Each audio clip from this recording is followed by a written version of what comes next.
Welcome to this special edition of the USC channel here at the Voice of College Football. I'm Crashlet Collier, joined by my two co-hosts, Matt Zemek and Ethan Inman. And today we have a very special guest, none other than former USC and NFL quarterback Cody Kessler.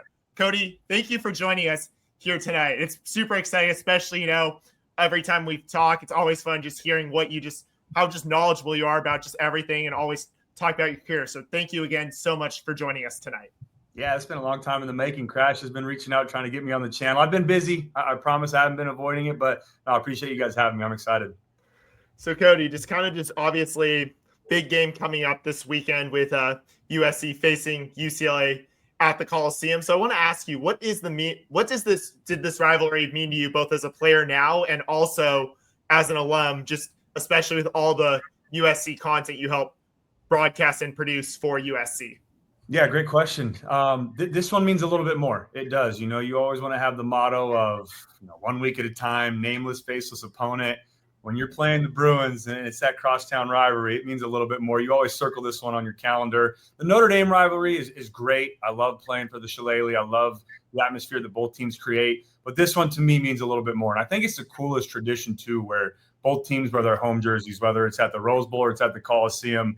But yeah, hopefully the guys feel the same way, man. I'm excited. It's been a new era of college football with the transfer portal. It obviously back then meant a little more because you were there for 4 years, sometimes 5 years. You get to go year in and year out in this rivalry. Now you have guys that are one and done with the transfer portal. So hopefully Coach Riley and then the leaders on that team, the guys that have been there, can kind of replicate to them what it means to be a Trojan, what it means to go out and win this football game. And the coolest thing for me was my last ever game in the Coliseum was beating UCLA to win the Pac-12 South and go to the Pac-12 championship. So, yeah, it's a great memory for me. And then hopefully, the Trojans go out there and get it done this Saturday.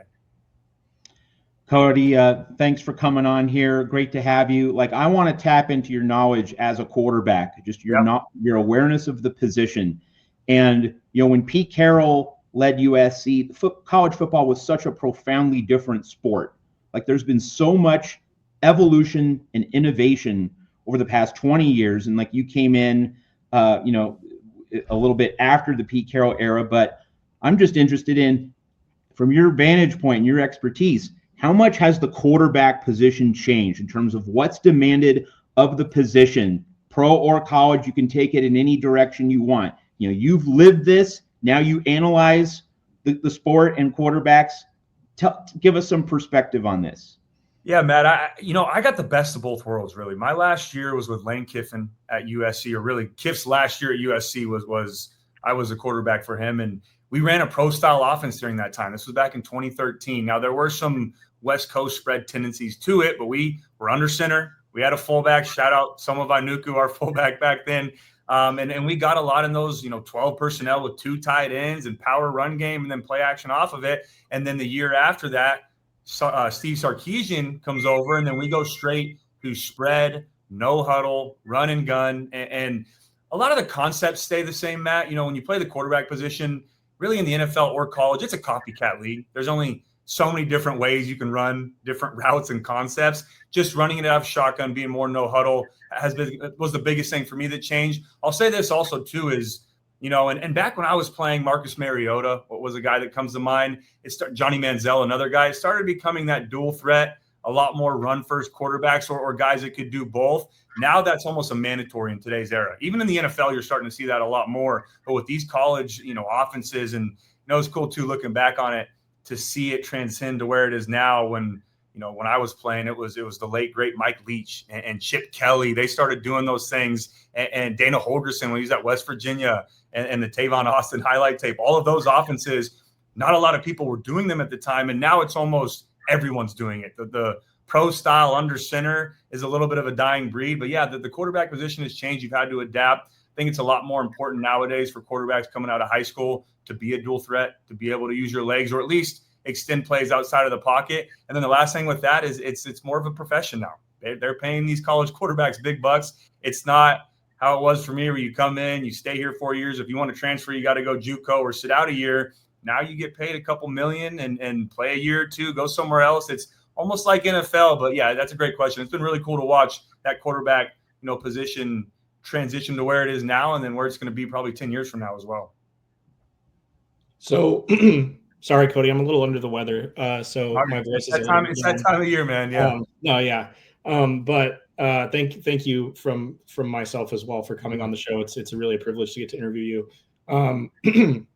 Matt kind of talked a little bit about your your time at USC and how things have changed since then. And Crash brought up the UCLA game, so my question's kind of in the middle. I'm just like, it's about UCLA and them leaving the Rose Bowl. So I'm just wondering, like, how, because you're someone who's obviously played UCLA in the Rose Bowl. Yeah. I'm sure that those memories mean something to you. So how do you personally feel about them leaving? And like, do you think it'll end up being good for them in the long run, or is this something that you're kind of totally against? I'm torn on it. I mean, I played a couple games in the Rose Bowl. I don't know if you guys have been before. Have you guys ever been to a game in the Rose? I know Crash has with the costume. You guys have too. It is one, even when I was playing, UCLA was a good football team. Not saying they aren't now, but it was sellout crowds. It was loud. It was a wild atmosphere. Gotten away from that a little bit. So I do understand wanting to relocate, make it closer to campus, whatever it's going to be, or whatever they want to go in the next route, and try to make it more of a home atmosphere for them, unlike it's been in recent years. But I personally hate the move just because of the tradition. I mean, it's the Rose Bowl, even not even the bowl game, just playing there in that stadium, the history behind it. If I'm, a high school recruit wanting to go play at UCLA, which I never would, but if I was, then that's a big selling point for me, is getting to play in the role. I don't care if there's 15,000 or 70,000. I'm playing in the Rose Bowl. The players that have played on this turf and have been in this stadium, I think it's a huge selling point for them. But again, I'm not behind closed doors with those guys. They know what's going to be best for them. Their AD, their entire organization from the top down. But yeah, personally, playing in some games there, I hate it. I love the Rose Bowl, but they got to do what's best for them.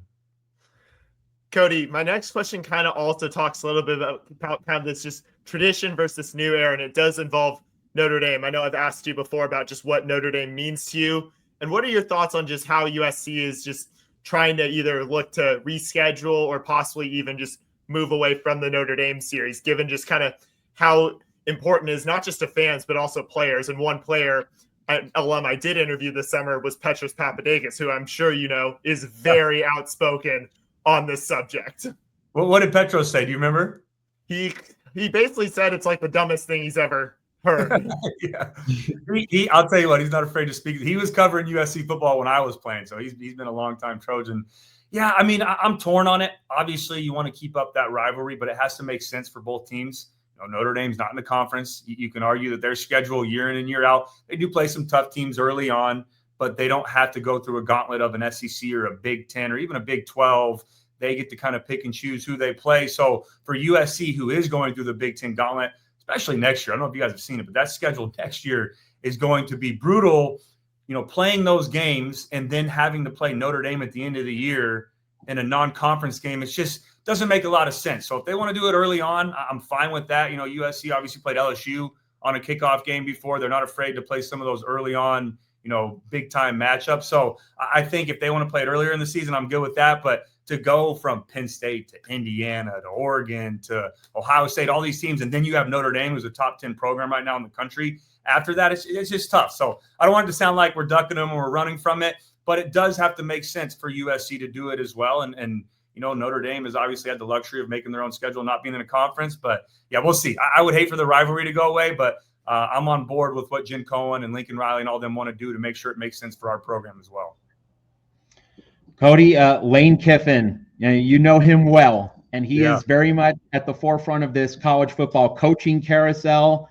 Lots of ways to go here. Like, do you have a strong feeling on where he should go? Should he stay in Oxford? Should he go to LSU? Should he go to Florida?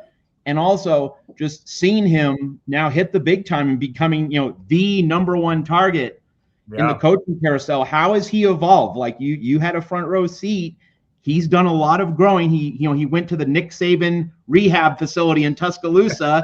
That obviously helped. Yeah. Just talk to us about Lane Kiffin's evolution and how close you still feel to him and seeing him, now being at the center of the conversation nationally in the sport.